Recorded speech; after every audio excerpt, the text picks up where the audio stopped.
नमस्कार, मैं आर.के. जायसवाल और आप देख रहे हैं जनमत की पुकार। मौजूद हूँ कोहाट मंडल में, जहाँ से भारतीय जनता पार्टी ने हेमंत गोयल जी को मंडल अध्यक्ष की जिम्मेदारी दी है। कौन है हेमंत गोयल जी? चलिए उनसे आपको मिलवाते हैं हेमंत गोयल जी से।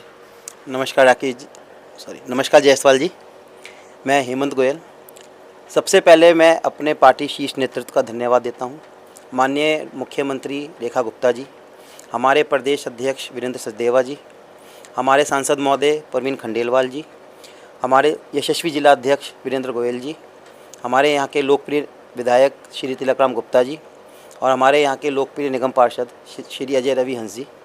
मैं इन सब का धन्यवाद करता हूँ, आभार व्यक्त करता हूँ कि मुझ जैसे एक सामान्य कार्यकर्ता को उन्होंने मंडल अध्यक्ष जैसे गरिमामय पद पे मेरे को बैठाया, मेरे को इस लायक समझा कि मैं इस पद पे बैठूं।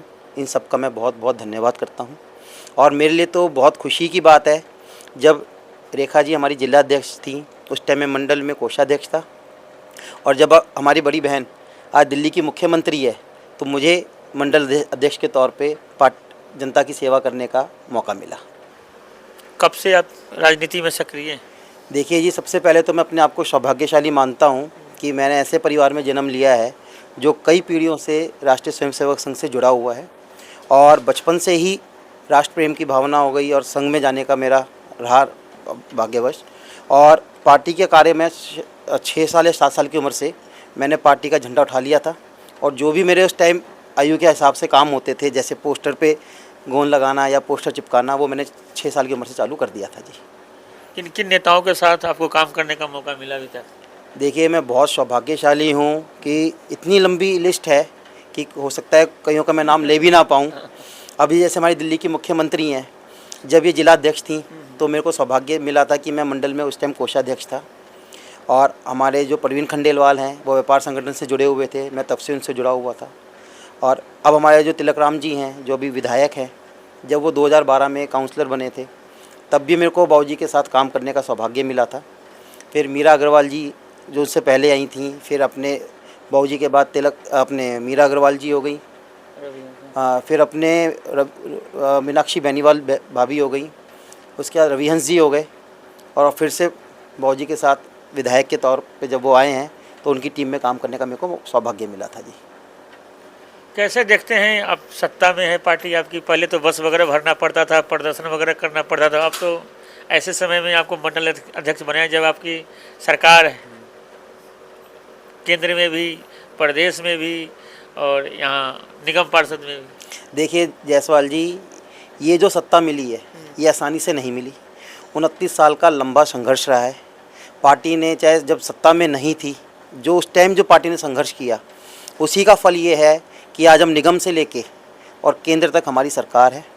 और ये मोदी जी की नीतियों का परिणाम है कि जो आज यहाँ पे दिल्ली में 4 इंजन की सरकार आ चुकी है, जिसमें पहले 2 इंजन की थी या ट्रिपल इंजन की थी, अब हमारे मेयर भी आ गए हैं, तो ये 4 इंजन की सरकार हो गई है। और जो हमारे पुराने कार्यकर्ता थे जिन्होंने ये मेहनत करके ये पेड़ सींचा, जिसकी छाया में आज हम बैठे हैं, ये हमारा बहुत बड़ा सौभाग्य है। उन सभी कार्यकर्ताओं को नमन है जिनकी वजह से आज पार्टी यहाँ तक पहुँची है।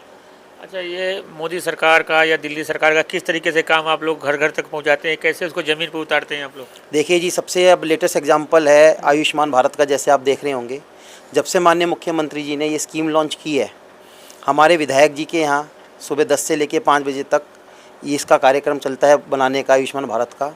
ऐसे ही हमारे निगम पार्षद जी हैं, उनके कार्यालय में भी आयुष्मान भारत का कार्यक्रम, जो कार्ड बनाने का कार्यक्रम चलता रहता है।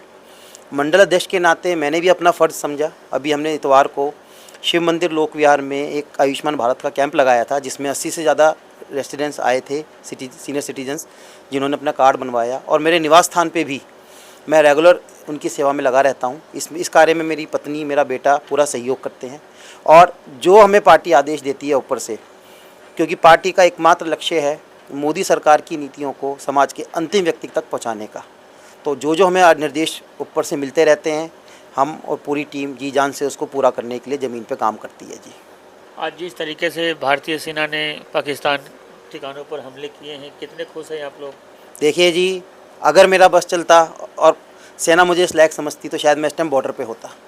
जो 22 अप्रैल को पाकिस्तानी आतंकवादियों ने एक कायरतापूर्ण हमले में हमारे बहनों को जो सिंदूर उजाड़ा था, जो धर्म पूछ के गोली मारी थी, आज मोदी जी ने ऑपरेशन सिंदूर के मार्फत इतना करारा जवाब दिया है कि न पाकिस्तान पीढ़ियों तक ये हमला याद रखेगा और पूरे विश्व में ये संदेश गया है, जो हमारी बहन बेटियों के सुहाग को उजाड़ेगा उसको हम उसके घर में घुस के मारेंगे।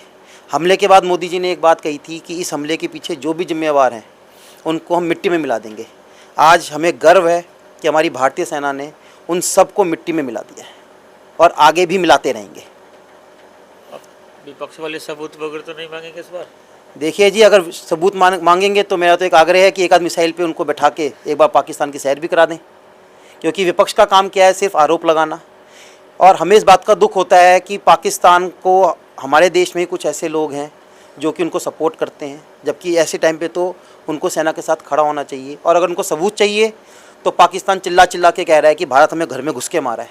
उनकी टूटी इमारतें, एम्बुलेंस की लंबी लाइनें आप देख सकते हैं, वो अपने आप सबूत दे रही हैं। मॉक ड्रिल को लेकर कितने तैयार हैं आप लोग? मॉक ड्रिल को लेकर पूरी तैयारी है जी। जिस तरीके से आज भारत सरकार ने ये कहा है कि आज मॉक ड्रिल होनी है, उसी हिसाब से हमने अपने सभी क्षेत्र के निवासियों को उनके बारे में ब्रीफ किया है। और जब गवर्नमेंट का सायरन बजेगा हम पूरी तरह तैयार हैं, हर तरीके से जो हमें निर्देश मिले हैं उसको फॉलो करने के लिए। अच्छा हेमंत गोयल जी, अब तो आप मंडल अध्यक्ष बन गए हैं, आपको ज़्यादा जिम्मेदारियां मिल गई, तो फिर घर पे कैसे समय दे पाएंगे आप लोग? देखिए जी, मैं फिर से कह रहा हूँ, मैं बहुत सौभाग्यशाली हूँ। मैं भरे पूरे परिवार में पैदा हुआ हूँ।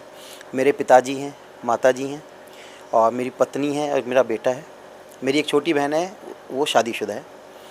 मेरे पिताजी संघ के अधिकारी हैं और वो भी समाज सेवा में पूरा लगे रहते हैं। मैं धन्यवाद दूंगा अपनी माताजी का, अपनी पत्नी का, जो कि मेरी अनुपस्थिति में सारी जिम्मेवारियां जो एक बेटे को निभानी चाहिए वो पूरा करती हैं। अब मेरा बेटा भी बड़ा हो गया है तो वो भी मेरे साथ जिम्मेवारियां निभाता है, तो इस वजह से मैं अपना अधिक से अधिक समय क्षेत्र में बिता सकता हूँ, समाज सेवा में बिता सकता हूँ। अच्छा हेमंत जी, अगर हम बात करें तिलक राम जी के कार्यों की, तो किस तरीके से देखते हैं, क्या क्या काम उन्होंने शुरू करवा दिया है? देखिए जी, तिलक राम जी क्षेत्र के लिए नए नहीं हैं। 2012 में जब वो निगम पार्षद थे, उस टाइम के जो कार्य हैं लोग आज तक याद रखते हैं। ना केवल पद पे रहते हुए, जब वो पद पे नहीं भी थे, जैसे आपने 2020 और 21 में एक कोरोना काल आया था, जब दिल्ली सरकार के बड़े बड़े मंत्री अपने घरों में दुबक के बैठ गए थे। हमारे यहाँ की विधायिका प्रीति जितेंद्र सिंह तोमर जी लापता हो गई थी। उस टाइम भी हमारे माननीय तिलक राम गुप्ता जी अपने घर के बाहर गरीबों की सेवा करनी हो, चाहे उनको सूखा राशन देना हो, चाहे दवाइयाँ देनी हो, चाहे जिस प्रकार से उनसे सहायता हो सकती थी, उन्होंने बिना अपनी सेहत की चिंता किए हुए लोगों के बीच में रहे और खूब उन्होंने सहायता की। और जब इस बार क्षेत्र की जनता ने उन्हें विधायक बनाया है, आप ये समझिए सुबह 9 बजे वो कार्यालय में आ जाते हैं और रात को 10 हों, 10:30 हों, 11 हों, वो कार्यालय में रहते हैं या फिर क्षेत्र की जनता के बीच में रहते हैं। इस टाइम दिल्ली सरकार का और माननीय विधायक जी का 2 ही लक्ष्य हैं। सबसे पहले जो सीवर की समस्या है और जो पीने के पानी की समस्या है, सबसे प्रायोरिटी पे विधायक जी ने उन दोनों समस्याओं को लिया हुआ है। दिन रात सीवर की सफाई का काम चल रहा है। आप देख सकते हैं बड़ी बड़ी सुपर मशीनें लगी हुई हैं जो बड़े बड़े नालों की सफाई कर रही हैं, और जो दिल्ली जल बोर्ड की लाइनें टूटी हुई हैं उनकी भी रिपेयरिंग का काम चल रहा है। और जल्दी ही क्षेत्रवासियों को जो विधायक जी दिन रात काम कर रहे हैं उसका परिणाम दिखना चालू हो जाएगा। तो ये हमारे साथ बात कर रहे थे कोहाट मंडल के नवनियुक्त मंडल अध्यक्ष हेमंत गोयल जी। मिलते हैं किसी और खबरों के साथ। नमस्कार। अगर आपने हमारा अभी तक चैनल सब्सक्राइब नहीं किया है तो कृपया चैनल सब्सक्राइब कर लें, लाइक करें, शेयर करें, कमेंट करें। तो मिलते हैं फिर किसी और खबरों के साथ। नमस्कार।